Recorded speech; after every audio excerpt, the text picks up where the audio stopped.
2026 નો આ MCQ 10 to આલ્ફાની કિંમત મેળવવાનો છે. જ્યારે આલ્ફા પ્લસ બીટા અને આલ્ફા માઇનસ બીટા આપેલું હોય ત્યારે કેવી રીતે આગળ વધવું એ જોઈએ આપણે આમાં. સૌથી પહેલા કોઈ એક ત્રિકોણમિતીય વિધેયમાંથી બીજા વિધેયની કિંમત મેળવી હોય તો ઈઝી વે ઈ છે કાટકોણ ત્રિકોણ પ્રિપેર કરો, બીજા વિધેયની કિંમત મેળવો અને ડાયરેક્ટ એનો યુઝ કરો. ખાસ એ ધ્યાન રાખવાનું છે કે કયું ચરણ આપેલું છે એ. ચાલો સૌથી પહેલા આની અંદર અહીં આપેલું છે આપણને ખૂણો છે આલ્ફા પ્લસ બીટા. કોસ માઇનસમાં આપેલું છે પાસેની બાજુના છેદમાં થાય કર્ણ, સામેની બાજુ મળશે 100 માઇનસ 1 એટલે થાય 99 પર અંડર રૂટ 99.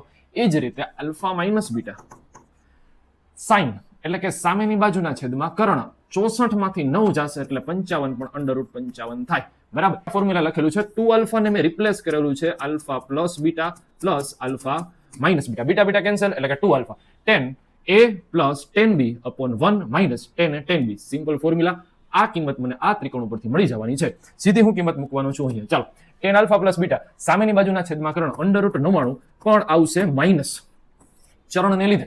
ચાલો 10 આલ્ફા માઇનસ બીટા તો અહીંથી મળશે સાઇન પ્લસ છે તો આની કિંમત પ્લસ આવશે, 3 ના છેદમાં થશે રૂટ 55 અપોન 1 માઇનસ આ બંનેનો ગુણાકાર છે સિમ્પલ તો માઇનસ અંડર રૂટ 99 ઇન્ટુ 3 ના છેદમાં રૂટ 55. ચાલો પેલા તો અહીંયા માઇનસ માઇનસ પ્લસ થશે, જેટલું કેન્સલ થાય એટલું આપણે જોઈ લઈએ. પેલા તો આમ થાય 11 9 99 કોમન નીકળશે 9 નું વર્ગમૂળ એટલે 3 સિમ્પલ. ચાલો તો માઇનસ 3 રૂટ 11 અહીંયા 3 ના છેદમાં શું બહાર નીકળશે તો આને આપણે લખશું રૂટ 11 ઇન્ટુ રૂટ 5. ચાલો એ જ રીતે અહીંયા માઇનસ માઇનસ હું પ્લસ કરું છું, 9 નું વર્ગમૂળ નીકળી જશે એટલે કે 3 રૂટ 11 ઇન્ટુ 3 છેદમાં આને આપણે શું લખશું ચાલો અગેન આને રૂટ 11 ઇન્ટુ રૂટ 5. ચાલો હું અહીંથી લસ્સા લઉં છું.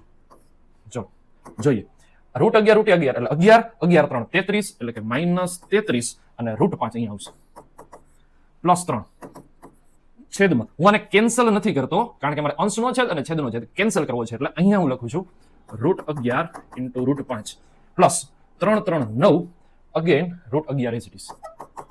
ચાલો આને હું આની હારે કમ્પેર કરવા માંગુ છું તો ચાલો 3 છે બેમાંથી કોમન નીકળી શકે એમ છે કારણ કે અહીંયા આપેલું છે તો અહીંથી હું 3 કોમન લઈશ એટલે હું આને હું પેલા લખું છું એટલે લખીશ 1 માઇનસ કેટલા આવશે અહીંયા તો કે 11 રૂટ 5 છેદમાં અહીંયા વિચારો જો શું કોમન કાઢેલું છે રૂટ 11 તો રૂટ 11 કોમન નીકળી શકે જ છે, સીધી વસ્તુ છે. s પ્લસ રૂટ 5 તો રૂટ 5 ને પછી લખી 9 ને આપણે પેલા લખી 9 પ્લસ રૂટ 5. આ આન્સરને આની હારે કોપી કરો, મેચ કરો 3 3 1 1 રૂટ 5 નો કોએફિશિયન્ટ માઇનસ r છે તો r ની કિંમત મને ડાયરેક્ટલી મને મળી જશે 11 મળી જવાની છે. આને આની હારે કમ્પેર કરીશ તો મને s ની કિંમત મળી જશે 9 અને મને પૂછેલું છે r પ્લસ s 11 પ્લસ 9 એટલે મિત્રો આન્સર આપણો થશે ડાયરેક્ટલી 20.